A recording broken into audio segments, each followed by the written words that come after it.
तो अंजनाम कश्यप ये नहीं देखी कि वो जो बिल्किस बानो के रेपिस्ट थे, जो अपराधी थे, जो बलात्कारी थे, उनको किस तरीके से माला पहनाकर स्वागत किया गया था। अंजनाम कश्यप को यह भी देखना चाहिए था कि बाबा राम रहीम जो अपराधी है, जो बलात्कारी है, उनको 15 बार पैरोल मिल चुका है। अब पैरोल पर जब आए तो उनके अंधभक्त कैसे उनका कदम चूम रहे थे। और ये सरकार जो कहती है बेटी बचाओ बेटी पढ़ाओ, महिला सम्मान की बात करती है, जो नाबालिग लड़की से बलात्कार करने के आरोप में बाबा राम रहीम जेल में है, उसको पैरोल पर पैरोल मिलता है और उनके अंधभक्त जो है पैर छूते हैं।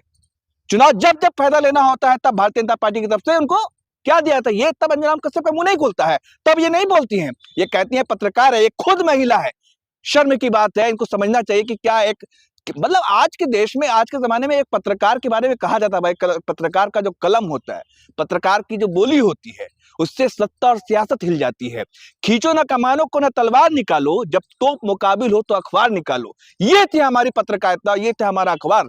लेकिन आज जो बड़े बड़े जो सुरमा थे ना, वो हिल जाते थे एक पत्रकार के कलम से, एक पत्रकार के आर्टिकल से, पत्रकार के न्यूज से। लेकिन आज के पत्रकार है जो कि क्या दिखा रहे हैं, क्या बोल रहे हैं, तो उनको होने की सजा है। हाँ। शर्जील इमाम और उमर खालिद, यही वजह है कि तो नहीं इसमें मैंने अपने आप को बताया ही कि इतना तो मुसलमान हूं ही कि दंगे में मारा जा सकूं। और शेक्सपियर की जो लाइन थी कि नाम में क्या रखा है, मैंने तमाम चीजों को बताया कि नाम से ही तो सब कुछ यहाँ बखड़ा खड़ा हो रहा है, कि नाम से ही क्या हो रहा है, कि नाम देख करके, पहचान देख करके, आपका कद और काबिलियत देख करके आपको हरासमेंट किया जा रहा है।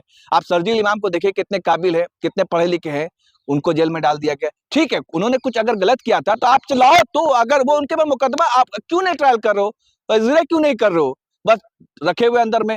आपको पता है उमर खालिद के लिए किन किन लोगों ने आवाज बुलंद किया है?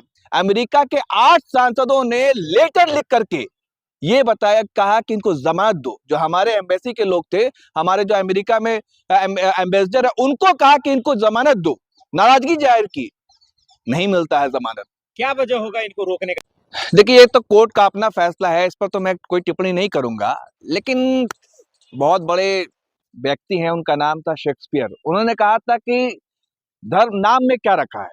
शेक्सपियर कहते हैं कि नाम में क्या रखा है, लेकिन ये भारत है, यहाँ सब कुछ नाम से ही तय होता है। कई ऐसे लोग होंगे, आपने देखा होगा कि जब उमर खालिद ने बयान दिया था, उस पर कहा गया कि उमर खालिद ने भड़काऊ बयान दिया, लोगों को उकसाया, भड़काया, इस वजह से दंगा भड़का। भाई कपिल मिश्रा कहाँ बयान दे रहा था? जिस जगह पे दंगा भड़का था, उसी जगह पे कपिल मिश्रा बयान दे रहा था और लोगों को, वो पुलिस को, डीएसपी को चेतावनी दे रहा था कि मैं टाइम दे रहा हूं, समझ लीजिए अभी ट्रंप के जाने तक का टाइम दे रहा हूं, मोहलत दे रहा हूं, नहीं तो फिर उसके बाद क्या होगा आप भी नहीं जानेंगे, आग लग जाएगी। इस तरीके का बयान था कपिल मिश्रा का। कपिल मिश्रा आज दिल्ली सरकार में मंत्री है, विधायक है, और उमर खालिद जेल में है। वही आपको एक बात मैं आपको और भी याद दिला दूं कि ईदी अमीन जो रवांडा के कौन थे, रवांडा के राष्ट्रपति थे, उन्होंने कहा था बोलने की तो आजादी है, लेकिन बोलने के बाद आजादी रहेगी या नहीं, इसकी गारंटी नहीं है। मतलब आपको बोलने की आजादी है, लेकिन बोलने के बाद आजादी रहेगी या नहीं, फैलाने की तो आजादी ये है ना देश में। बात तो यही है ना सर। दिल्ली जलाने की कहा आजादी कहा नहीं है। कहा बोला था उमर खालिद ने, कहा ये बयान दिया था? महाराष्ट्र में बयान दिया था, महाराष्ट्र में बोला था। और कपिल मिश्रा ने कहा बोला था? दिल्ली में बोला था, जिस जगह पे दंगा हुआ था उसी एग्जैक्ट पॉइंट पे बोला था। यही अंतर समझना है कि शेक्सपियर ने कहा था नाम में क्या रखा है, लेकिन ये भारत है, यहाँ सब कुछ नाम से ही तय होता है। भाई आपको एक बात और बता दूं कि एक जाने माने राइटर है सादात हसन मंटो, उन्होंने कहा था इतना तो मुसलमान हूं ही कि दंगे में मारा जा सकूं। अब इसको आप थोड़ा मॉडिफाई कर देंगे कि इतना तो मुसलमान हूं ही कि जेल में रखा जा सकूं। कोई भी आरोप लगा दो, कोई भी मुकदमा लगा दो, बस जेल में रहेंगे वो। तो ये इस देश में आप चल रहा है। स्वरा भास्कर का मैं वीडियो देख रहा था, एक्ट्रेस स्वरा भास्कर, वो कह रही कि उसी केस, कई ऐसे केस थे जिसमें उमर और मैं, हम दोनों का भी नाम था, लेकिन मेरा नाम कट गया, उमर का नाम रह गया। क्यों? कन्हैया कुमार के साथ के थे। तो ऐसे कई उदाहरण हैं जो हम लोग देख रहे हैं कि इस देश में क्या चल रहा है और किस तरीके से जो पढ़े लिखे मुस्लिम नौजवान हैं, और इल्तिजा मुफ्ती जो मुफ्ती मोहम्मद की बेटी हैं, उन्होंने कहा कि भाई इस देश के मुसलमानों से तो खतरा है बीजेपी को, लेकिन पढ़े लिखे मुसलमानों से खतरा है।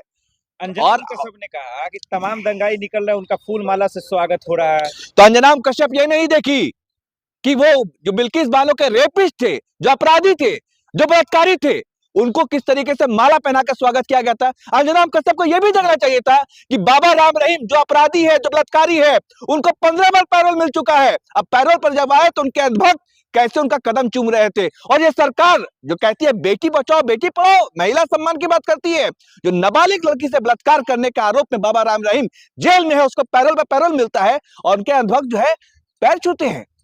चुनाव जब जब फायदा लेना होता है तब भारतीय जनता पार्टी की तरफ से उनको क्या दिया था, ये तब अंजुम कश्यप का मुंह नहीं खुलता है, तब ये नहीं बोलती हैं। ये कहती हैं पत्रकार है, ये खुद महिला है।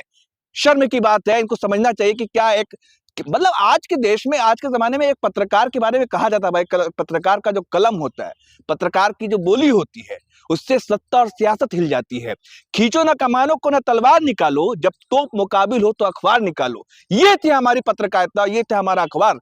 लेकिन आज जो बड़े बड़े जो सुरमा थे ना, वो हिल जाते थे एक पत्रकार के कलम से, एक पत्रकार के आर्टिकल से, पत्रकार के न्यूज से। लेकिन आज के पत्रकार है जो कि क्या दिखा रहे हैं, क्या बोल रहे हैं, तो उनको होने की सजा है। हाँ। शर्जील इमाम और उमर खालिद, यही वजह है कि तो नहीं इसमें निकल पा रहे? मैंने अपने आप को बताया ही कि इतना तो मुसलमान हूं ही कि दंगे में मारा जा सकूं। और शेक्सपियर की जो लाइन थी कि नाम में क्या रखा है, मैंने तमाम चीजों को बताया कि नाम से ही तो सब कुछ यहाँ बखेड़ा खड़ा हो रहा है, कि नाम से ही क्या हो रहा है, कि नाम देख करके, पहचान देख करके, आपका कद और काबिलियत देख करके आपको हरासमेंट किया जा रहा है। आप शर्जील इमाम को देखिए, कितने काबिल है, कितने पढ़े लिखे हैं, उनको जेल में डाल दिया गया। ठीक है, उन्होंने कुछ अगर गलत किया था तो आप चलाओ, तो अगर वो उनके पर मुकदमा, आप क्यों नहीं ट्रायल कर रहे हो, इजराइल क्यों नहीं कर रहे हो, बस रखे हुए अंदर में। आपको पता है उमर खालिद के लिए किन किन लोगों ने आवाज बुलंद किया है? अमेरिका के 8 सांसदों ने लेटर लिख करके ये बताया, कहा कि इनको जमानत दो। जो हमारे एम्बेसी के लोग थे, हमारे जो अमेरिका में एम्बेसडर है, उनको कहा कि इनको जमानत दो, नाराजगी जाहिर की।